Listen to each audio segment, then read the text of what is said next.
Hey, bitches. What the? Oh. So I think my mood today is so weird because last week I was, not my complete self. So I'm like making up for it. No? I Coming got down? no, Good, because I ain't gonna. not at all, because you're gonna have to make up for me because I'm like you last week. Oh, shit. Not on purpose. We had a wonderful weekend. We had company all weekend and it was amazing. But my internal clock, I'm up at 5 o'clock. It doesn't matter. Mm-hmm. We didn't go to bed until 3 o'clock. Oh. Guess who was up at 5 o'clock? Oh. Yeah. And then we took all them chitlins to mine it and went shopping at the mall. Oh. Yeah. I'm exhausted. Busy. I'm exhausted. But it's a good exhausted. It's not a bad exhausted. Just saying. Well, that's good. Yeah. So it is. Is it the first? Mm-hmm. No, it's the second. Ooh, you know what that means. Yep. That means March awarenesses. Give them to me. Welcome back, guys. March awarenesses. Some of the few, there's a lot more, but we have brain tumor awareness, Mm-hmm. brain injury awareness, Mm-hmm. deep vein thrombosis awareness, What is that? a DVT. Deep vein thrombosis. I don't know. Look it up. Oh, Developmental disabilities awareness. that hit that. Words are hard today. That hits home for me. Yep. Oops, I gotta quit doing that. Endometriosis awareness, Mm. and ovarian cancer awareness. And like I said, that's just a few of them. There's a lot more. Nice. Nice, yeah. So, what do you got for true crime news in it? Something very disturbing. Oh, fuck. Fudge cracker.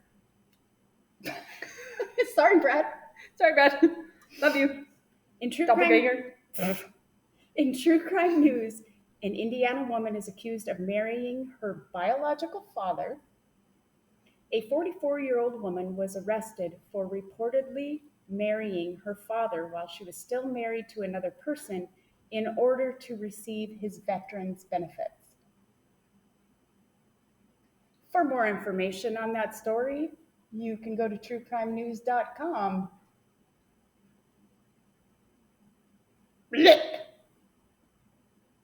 I hope it was just like the paper thing and not more than that. I don't know. I didn't ask anybody to clarify that. I didn't want to know, and I don't want to know. It's hotter than. No, it's not. It feels amazing in here. hot in here. Nope, it's perfect. Anywho, that's disturbing. It's very disturbing. So what are we doing today? I'm not there yet. I have something for you. Ooh, an update, I bet. I have an update on Timothy Hochschild. Yes. The trial once again has been delayed. For what? This time his lawyers are appealing the judge's decision to reject. Okay, I'm struggling. We driving that struggle. The lawyers are appealing the judge's decision to reject a plea deal and not recuse herself from the case. They want her to step down. He was claiming she was biased and already judged him. And Timothy faces 8 counts, including felony murder, in the death of his 7-year-old great-nephew, Ethan Hochschild. Timothy's son, Damien, was convicted of causing Ethan's death. I will keep following this case as it unfolds and give updates when new information comes forth. And if just a recap, that's the boy that was making him carry a log around after a big storm in the snow. The judge actually said, now this is off the top of my head, so I'm not going to quote it. I'm going to say it as close as I can. She actually said that it was not in the public's best interest to do a plea deal. Like, he needed to go to trial. It needs to be tried. That's part of the reason why she rejected the plea. And there was another reason she rejected the plea. Remind me how old this kid was? 7. 7? Yeah. No, the Hochschild? yeah, 16, 17. No. Timothy Hochschild was the father. Right, but he ordered his. Oh, Damien. son. Yeah, Damien was only like. He was supervising. Yeah. The punishment. He was only like 15 or 16, something like that. Okay. So that's where we're at with that. I will, like I said, I was watching it on the TV and reading the lines going across, and I also had live feed going on my phone. Ouch! What are you doing? I'm trying to take off my sweater and my ring scratched me. This is. Oh, God. I'm stuck. Do you need help? Oh, I mean, yeah. It is. And I'm still over here sitting with a blanket and everything else, and she's dying. I'm dying. Whew. I'm hot. Take a drink of something cold. I have been. Oh, jeez. Louise, girl. Sorry. Now you can ask me the question.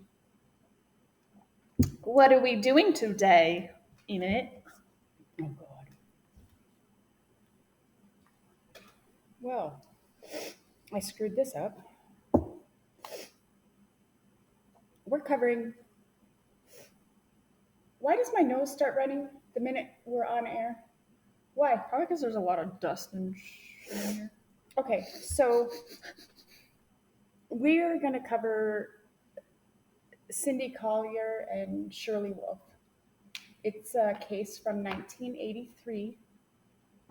So we're dialing her back. Shirley sounds familiar, but that could just be because my grandma's name was Shirley.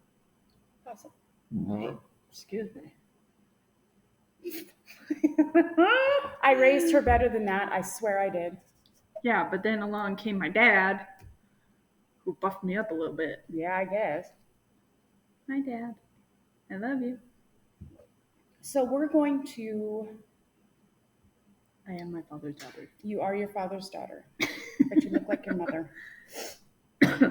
So happenings in 1983 included... Are you done yet? Yes. Do you need help? Okay. Happenings in 1983 included Sally Ride becoming the first U.S. woman in space as a crew member. Microsoft Word was released. Wow. The internet was officially born. The first mobile cellular telephone call was made. Michael Jackson's song Thriller went to #1 in the Billboard chart.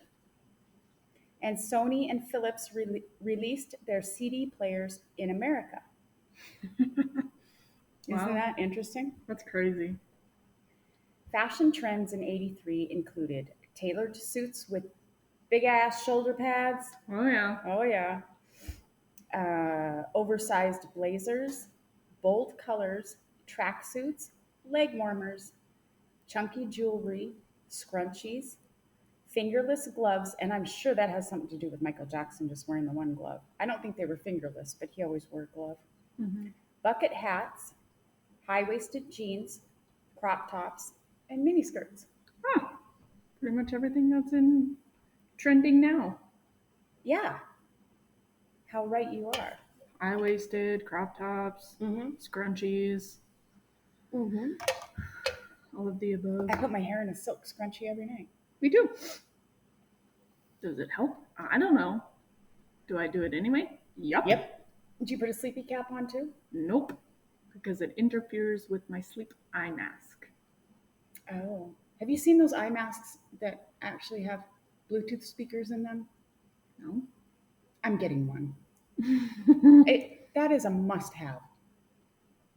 Because you know how I can't go to sleep when it's quiet. Yeah. I have to listen to an audiobook as I go to bed, or the TV has to be on, one of the two. I think that's just... I'll be damned. Yeah.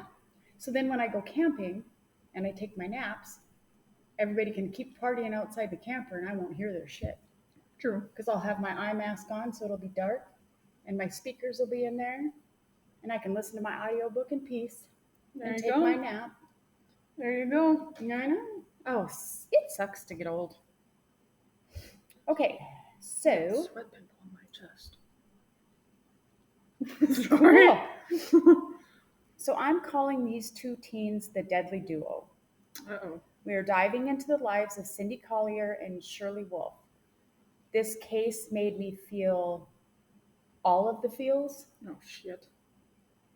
This one is an emotional roller coaster. In the beginning, I wanted to travel back in time and scoop these girls out of their nightmare. But let's just get into it and you will see what I mean. So, we're going to kick off things with some background, starting with Linda Peabody. Linda was born in 1948 in Michigan. Her father was a truck driver, barely making enough income to take care of his family. Linda had a rough start. Not only was her family poor, Linda suffered from a learning disability, and as we all know, kids can be so very cruel. So she was teased and called names. At the tender age of 16, Linda met and married a man named Jim Baumgartner. And within 2 years, they had two sons, Keith and Jeff. Jim Baumgartner was not who he claimed to be. Mm. His real name was Jim Reuter, and because of this, their marriage wasn't legal and they parted ways. In 1967, Linda moved in with David Collier, a high school dropout who entered the military and was thrown out under other than honorable conditions. I thought you had to have high school education to get in. It doesn't say if he had a GED or not. Oh. So I'm not saying that he was a high school dropout. I'm not saying he didn't go on to get a GED or anything like that. And this was back in, so this would be probably not so much. Because if you think about it, this would have been back in the 50s, late 50s, yeah. 60s. I So suppose. possibly Probably not. that. Because a lot of people didn't finish school and just went off into the military. Mm-hmm. Makes sense. So that could be a possibility. Now, my resources didn't blatantly state that David was abusing Linda, but that's the impression that I got, and it actually really seems to fit the narrative. Okay. So, Cindy was born to David and Linda on April 18th, 1968. So she's just a couple years older than me. She was born with misaligned hip sockets and had to wear a metal brace until the age of 2. She was also plagued with upper respiratory issues. And even though their home life was toxic and dysfunctional, in May of 1971, David and Linda would have another son. Almost 2 years later, David would walk out, leaving Linda with an 8, 7, and 5-year-old and an 18-month-old. Yeah. Yep. Any questions so far? I don't think so. Drugs, alcohol, and violence were all a part of norm for this family. I don't need my pen on. I just need it as a guide. Why won't it shut off? Finally, it shut off. Linda was not able to meet her kids' physical or emotional needs, and she failed miserably at being a parent. Various men were in and out of their home, an unstable and unsafe shit show, one could say. Well, I'm sorry. No, the reason you're struggling is because of the drugs and alcohol. Right. Maybe if you put that aside, maybe. I mean, just there might be that small, slight little chance. That if you got rid of the drugs and alcohol, maybe you could take care of your turn kids. around, yeah. Right. What's more important here? Human beings or drugs and alcohol. So she would literally go to work, leaving her kids home with strange men. Ugh. Like I said, unsafe, not stable. So why would she leave them? Where was she going? To work. Didn't you? I said that. Oh, to work. Yep. What was she doing? Do you know? Nope. Mm. To make the situation even more worse, when Cindy was 7 years old, her 10-year-old brother began molesting her. Not to mention the various boyfriends who came in and out of the house who did whatever they pleased. To the 7-year-old? Yep. And the 10-year-old boy was doing that? 10-year-old boy, and Lord only knows what the various men coming in and out of the house Now, was were. that Cindy Yes. that was getting molested? Yes. So by the time she was 12 years of age, Cindy was filling up with rage and hated people. I don't blame her. And that would start showing in her behavior. I don't blame her. Exactly. She started fighting. Don't do that to me. She started fighting in school, and students actually became afraid of her. She had that tough girl exterior, but on the inside, she's just a broken, screaming for help little girl. Yep. One of her fights was quite serious, and she was charged with assault and battery. She was sent to juvenile detention. At 12? Yes.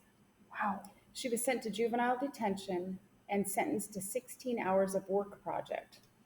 I was going to put in here what work project was, and I kind of forgot about it. It's some kind of program that they have for Like a community service type yeah, thing? for juvenile offenders. Because this was her first offense, she was returned home after she completed her hours of the work project. In July 1981, Cindy and two of her friends decided to hit a drugstore. One posed as a lookout while the other two lifted hundreds of dollars worth of makeup and other personal care items, but they were busted when they walked out the door. Cindy served 10 days in juvenile detention, was ordered to serve 200 hours on work project, and pay $500 restitution. 2 months later, Cindy was picked up for truancy and the very next day for loitering. Both times she was released to the care of her mother with the stern recommendation to get control of her daughter. She can't get control of herself? What makes them think that she's going to get in control of her kid? Exactly. Exactly. So is all this sinking in? Yeah, I'm pissed. Can you kind of see the picture? Yep, sure can. Failed parenting leads to not so good things.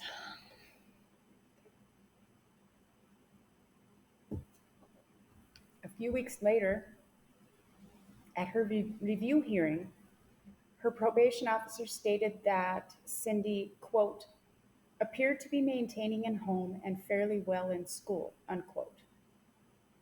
This would not continue, and a month later, she dipped out on a bill at a restaurant, and 4 days after that, she was busted again for shoplifting. The trouble Cindy got herself into continued to escalate.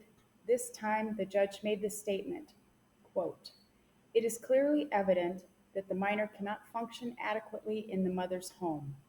The minor leaves the court with no other alternative than to place her in a suitable foster home, a recommendation the minor was aware of at her last court appearance only 2 months ago, unquote. So on December 29th, 1982, Cindy was taken to a group foster home in the Sierra Nevada mountains. At first, things seemed to be going quite well for Cindy. She was making an effort to get along with the other girls in the home. She was attending classes, and her academic scores were actually above average. Oh, So she was doing quite well. good. Unfortunately, and you knew that was coming, by mid-February, her behavior would start to decline. Her violent temper was becoming out of control more often, and she started missing classes on a more frequent basis. In March, she stole money and other items from another student and ran away. They caught up with her 4 days later. The court agreed that Cindy should be placed elsewhere, so she was sent to a foster home. Only a day or two later, she stole the foster parents' purse and car and went on the run. She was apprehended within a matter of hours and charged. This time, she was released back to her mother, ordered to undergo psychiatric treatment, and attend the probation department's juvenile day treatment program. She stuck out the day treatment program for 6 days, but only attended classes for 3 of those days. The other 3 days, she would simply walk in one door and go out the back door. Now, because it wasn't a lockdown facility, all the staff could do was call Linda. Cindy was charged with failure to comply with court orders and sentenced to 20 days in juvenile detention. She once again served her time, but she skipped from the court ordered work project.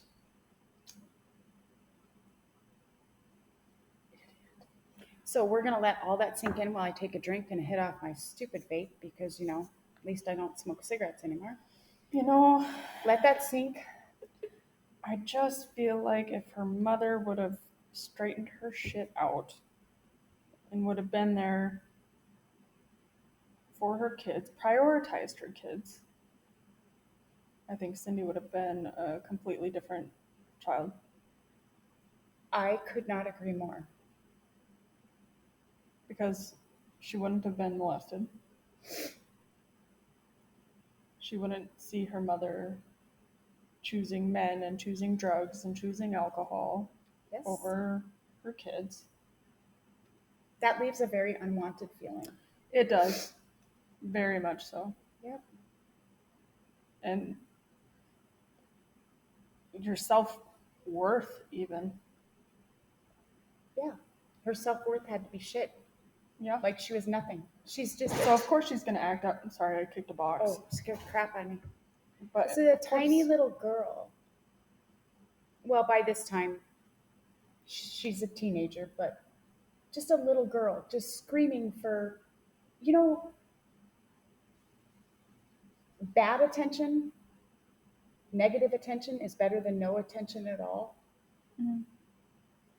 She's acting out. She's screaming. Yeah. She just doesn't know how to scream. Yep. But she's trying to scream. Yeah. She's probably also thinking, well, nobody gives a shit about me, so I'm going to do whatever I want. I'm going to act out. I am going to steal. Exactly. Exactly. That's so sad. And so we're going to go into the second person in this tale. Shirley. And you're not going to like this at all. Great. And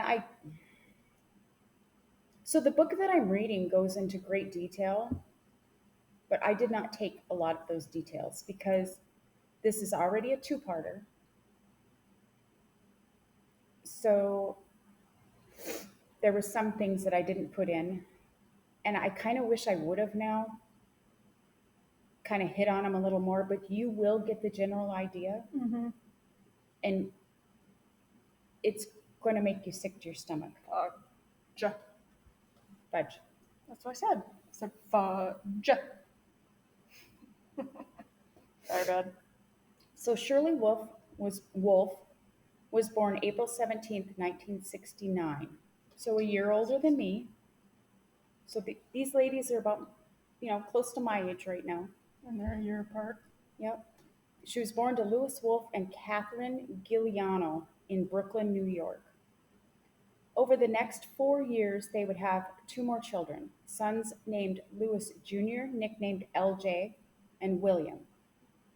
As a carpenter, Louis was known to do excellent finish work, but he was not an easy man to work for. He was very demanding and expected perfection from the men he worked with. He would go into rages for no apparent reasons. Mm. And this was not isolated to just work. It also rolled into the home. When his family failed to meet his expectations, they would be punished. Okay? Gross. He left plenty of black and blue marks on Shirley from his severe punishments. And Catherine would not stand up to Lewis. When he was hitting the children, she would cower elsewhere until it was over. So I'm assuming that her abuse, and I'm assuming this, since she wouldn't stand up for her children, I'm assuming the abuse was pretty harsh on her also. But Oh, this is just yeah, an assumption, but it fits but it does fit the narrative. because imagine, she's obviously scared of him. Hmm. That's why she's not standing up for him or standing up for her kids, Hmm. standing up to him, I should say. Um, Boy, how I can relate to that. mm-hmm, exactly. So, But damn, I'd almost would stand up to him, so I would get beat instead of the children. we're a different day and age. I'd, I'd, I'd beat a person to death before I'd let him hurt my children. That's But what I we mean. come from a Generation, different obviously. generation. Well, not, well, yes, we do. My mom came from that generation. Mm-hmm. She didn't stand up to my dad. Mm-mm. Women were to be housewives and mothers Do what and they're do told. what they're told. It's a completely Yeah. different. So, excuse me. Since when do Sheesh. carblesses make me burp? I don't know. That's a carbless, right? Mm-hmm. Oh. Whew. When Catherine suspected things of a more sinister nature was going on between Lewis and their young daughter, she turned a blind eye, Oh. feeling powerless to do anything about her suspicions. Okay? In 1974, at the age of 5, Shirley attended kindergarten. Her odd behavior brought about concerns to some of the school staff. In the snap of a finger, Shirley would go from laughing and playing to becoming dark and sullen. And this would prompt one of the concerned teachers to actually contact Shirley's parents. Unfortunately, the teacher's concerns and suggestion to have Shirley evaluated fell on deaf ears. Imagine that. Imagine that. Because I suppose back in that day, one, the help resources were probably little to none. People didn't talk about what went on behind closed doors the way they do now. Right. Mental Now health was not a thing. no, we are more tolerant and more open and more, we're better. We have become better. As Have we though? well, In that aspect, yes. in that, yes. Have we become soft? I totally believe so, yes. But that's a whole nother discussion and a different day. Yep. In 1975, in May of 1975, Catherine gave birth to their fourth child, a son they named Brian. 5 months later, Hey, Brian. yep. You're watching too much Family Guy? Is that Family Guy? Yeah. Brian's a dog, right? Yeah. Okay. Brian. Mhm. 5 months later, Lewis would sustain substantial injuries in a fall at work, where the femoral artery and nerves were lacerated in his leg, requiring several surgeries to repair. This left Lewis unable to work and a growing addiction to prescription painkillers. Lewis's rage and frustration would be taken out on his family. He became very bitter at his lack of physical improvement. He became more heavily addicted to painkillers and became very good at manipulating doctors into prescribing him stronger narcotics. His abuse of the narcotics had dire side effects, leaving Lewis paranoid and irrational, Oh. erupting into fits of uncontrolled rage. At school, Shirley began isolating more and more. She would either spend time with her brother LJ or no one at all. In 1978, at the age of 9, Lewis and his family left New York for California. Their home in California was pretty isolated, except for one house whose picture window had a clear view of the backyard, where a young boy would witness the abuse that took place in the Wolf home.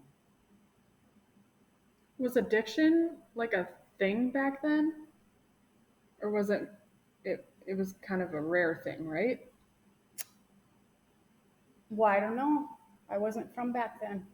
That's before my, I mean, I would have been born, but too young to understand addiction. But I'm sure it's the same as it is this day and age, except for now we're more of aware of it, and we have electronic medical records. We're able to see every doctor visit and report Mm-hmm. drug seeking behaviors. Back then, I don't think so. Okay. Okay. Lewis. Okay. Lewis built a pillory and placed it in the screen porch in the backyard. He would put the kids in, pull down their pants, and whip the hell out of them with an electric cord. So, a little history lesson for those of you who do not know what a pillory is. Do you know what a pillory is? Is it like a pole? No. Oh. This device was used in the early 19th century, and once I explain what it is, you'll know exactly what it is. It was a wooden device with holes to lock the head and hands in it and put the person in it on public display. Townsfolk would taunt, insult, hit, kick, and throw rotten food at the person locked in the pillory. Mm-hmm. And actually, pillories are scattered throughout various areas in my Diablo game. Yep. So they're really pretty crude. Mm-hmm. I mean, because your hands are locked in these two holes, and then your head's locked in these two holes, and you just stand there like that. So Lewis's violence became more heinous as the children grew, to such an extent that, and you'll know all about this because we've worked with these tools. He implemented an electric cattle prod into his punishments. Oh my God. I mean, literally, when we had cattle, we would use electric cattle prods, but usually as a last resort. We would use the paddles first and try to move the cattle along, get them up the chute a little bit, use the paddle.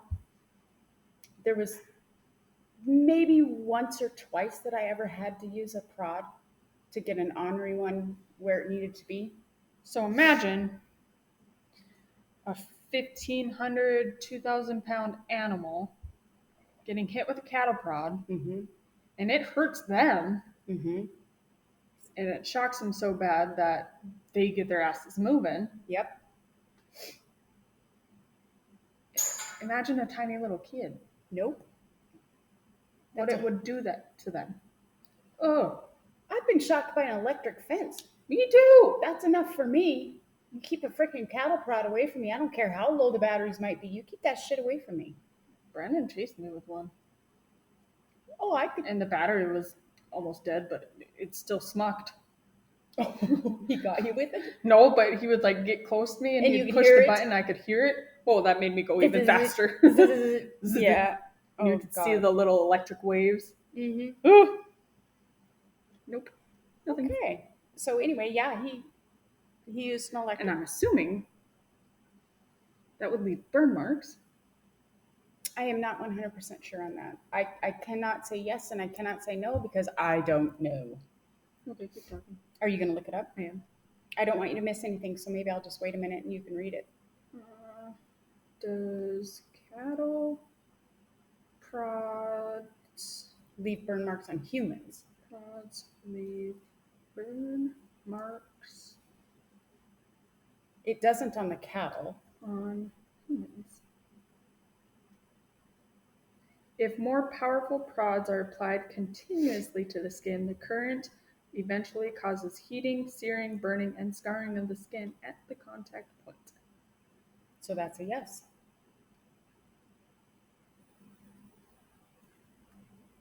they would receive a jolt of about 1,000 to 4,000 volts. Holy shit. Ooh. Okay. Now, by the 5th grade, Shirley had been suffering years of physical, and this is the part that I didn't get into, and sexual abuse at the hands of her father. And this was reflected in her behavior. She was plagued with anger and resentment with the inability to control it. Shirley had a tough girl reputation at school. In the 8th grade, she became friends with a small group of girls. They saw her as a wise addition to their group, as they all knew if it came down to a fight, Shirley could hold her own. It would not be too long before Shirley started confiding in her new friends about her life at home. Shirley continued down her rebellious path. She started stealing and getting into fights at school. And this may have coincided with Lewis getting more and more violent at home until things finally came to a head. Where are we at? 36 minutes already. Okay. After one particularly bad fight between Lewis and Catherine, Lewis slammed out of the house and left. Shirley went to check on her mom and she asked, quote, "If Dad did something wrong, would they take him away?" Unquote. It would be at this time that Shirley would tell her mom about the years of inappropriate touching and grooming that led to the repeated rape by her father. That's disgusting. I hope he dies painfully. Okay.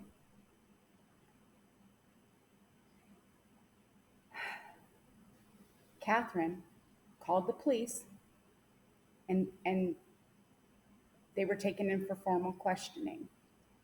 The police placed the family in a safe house and Lewis was brought in for questioning. Now, of course, he denied everything. Well, yeah, he was good at manipulating doctors into giving him painkillers, narcotics, stronger narcotics. Of course, he's going to be able to. He denied everything and he actually agreed to take a polygraph test. However, he would fail to show up for the test. He had packed up his Guilty. stuff and went on the run. A felony arrest warrant was issued for Lewis Wolf, citing lewd or lascivious acts upon a child under 14. An APB, which is an all points bulletin, was put out with a caution stating suspect armed with numerous weapons and has stated he will not be taken into custody.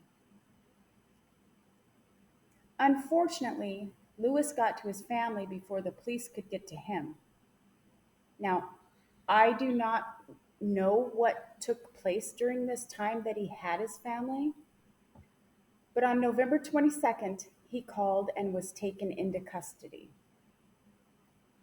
Now, Catherine did what many women who are in abusive relationships do. She recanted her statements and claimed it was all made up by Shirley. She can go to hell too. So they have no real evidence. Did they have rape kits? I don't know back then. I don't even know where DNA was at back at that time. I don't think it was. So in December, Lewis pled no contest to misdemeanor child molestation and was sentenced to 180 days in jail with 30 days suspended.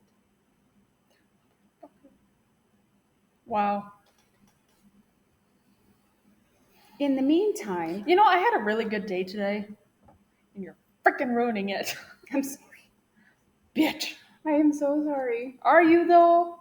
Are you? I had to research it. You can listen to it. So I'm going to tell you what Catherine did in the meantime because Shirley couldn't be in the same house. What do you think she did? I don't know. She sent Shirley to a foster home. So, Why did she send her I don't know. to In a the foster home? meantime, Catherine sent Shirley to a foster home. That's what I have written down. I'm assuming because she had to find something to do with her because she could not be in the same household with Lewis. Um, this turned out to be a complete disaster and only lasted 3 months. And if y'all don't remember what no contest means, it means that he's basically pleading guilty because he knows that there is enough evidence to convict him of said things. So that's pleading to no contest. No, that's the Alfred plea. No contest is not admitting guilt. Right, but basically, by pleading no contest, he's getting a lesser charge. Yes. So why would you want to plead no contest if you're not guilty? Wouldn't you want to fight it? One would think. One would think. My point exactly. So her second foster home placement was just as much of a disaster, and school was even worse. By this time, everyone knew Shirley's story, and she had become even more withdrawn and isolated than before. In her third or fourth foster home placement, Shirley began keeping a diary. Her first entry reads as follows: February 2nd, 1983, age 13. Quote, I've done bad things in my time, but I plan to do my best so I will make others happy. I will be honest with myself and others. I will not lie in this book. I will tell everything about my life. I wish myself luck. Unquote.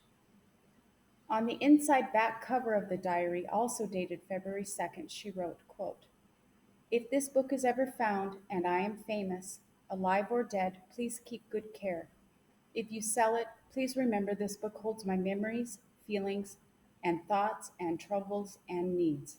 Thanks. Unquote.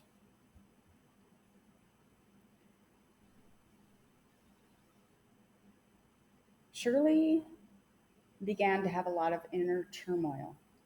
She missed her family and she was beginning to feel guilty for putting her father in jail. She was feeling unwanted as she was moved in and out of different foster homes. On May 10th, in an outburst of anger, Shirley kneed a boy in the groin, resulting in her being suspended from school. At this point, the only choice CPS had left was to send her to a group home where they were better equipped to handle tough cases like Shirley. This is where Shirley Wolf and Cindy Collier's lives would change forever. Two broken, betrayed little girls who could see themselves in the other. And that is the end of part one. Mother. I'm leaving you guys hanging. Whew. Because part one took me almost 45 minutes. Wow. I didn't get into the sexual abuse for Shirley. It was bad. He groomed her and said things to her like, You're my little girl. You know, we can't tell your mom. And it was it made me physically ill. But I had to read it to get through it. I just didn't want to put it in here. But if you guys do want, you can let me know before next week. If you want more of the details of what Shirley went through, just comment on the YouTube and I can dig in a little deeper and bring it out more. But I want you guys to remember as we go into part two feel sorry for the child. Not the adult. Well, they're not adults, Oh, but what they do is horrific. and just think this could have all been prevented. Yes. Yes, Wow. very much so. So if you have questions, concerns, case recommendations, you can get a hold of us at minersofmayhem@gmail.com. You can get us on Facebook Messenger, and while you're at Facebook, hit that follow button. That's where we put up photos and things pertaining to the cases. And I'm going to warn you guys right now that next week will be our last episode for 2 weeks because I'm leaving. she's going to Hawaii, Pearl Harbor, one place I've always wanted to see, and she's doing it. So she better take a lot of pictures. So she's going on vacation, and I really hate doing cases by myself. Yeah. It's not as fun, and No. it's not as, to have the feedback. So unless I can find somebody to step in for her, I won't be doing a case. If I can find somebody to step in, I will do a case. But I will let you know on Facebook whether there will be one or not. Now, part 2 will come out next Sunday, but it'll be the following Sunday that there either will or will not be one. It just all depends. Yeah. And if I do one, it won't be video, it'll be audio only because I'm not driving over here to the pod lab. Right. So it would be audio only. If there's any good updates on the Hochschild case, I guess I could jump on and give a quick update. Yeah. I could always Just play do by that. ear. I'll play it by ear, but I will post one way or the other on Facebook. Yep. So any of you guys that don't want to stick around for any banter, you can exit. I'm done bantering. You're done bantering. I want to say that I didn't write all my resources down, but I heavily relied on a book called Little Girl Lost. And on my next episode, I will list all the resources and I will list the author and where you can find this book. I actually found this really cool website because I couldn't get Little Girl Lost in an audio or a Kindle edition. It was not there. Somehow I stumbled across something called a website called Internet Archives, Mm-hmm. and you sign up and you can borrow books that are just scanned in Oh, wow. for free. Wow. That's kind of cool. So you borrow it and you use it and then you return it. I'll be down. So that's how I came across. So that's something to keep in mind for you if you need more resources on something and you can't find the book in our usual places. Yeah. Internet Archives. It's a really awesome. It's kind of cool. Resource here. Yeah. That's awesome. But they scan them in, so it's not like the Kindle. It's not like reading a regular book. They like scan the actual pages in. Oh. So you're looking at the actual page of the book. Oh. Okay. So it's a little different, but it worked. Hmm. And I was very thankful that it did because this book that I relied heavily on wasn't available. So good resource to know. Yeah, that's awesome. That's all I have for today. Do you have any questions, thoughts, comments? I think I said enough. That is appropriate. And I gave out the Facebook. Oh, where's our YouTube channel? YouTube.com/@Miners of Mayhem? Or just Miners of Mayhem? I can't remember. It's Oh, been, God. because we haven't done video In a while. in a hot minute. I can't remember either. You'll find it. Yeah, just type Yes. in Miners of Murder.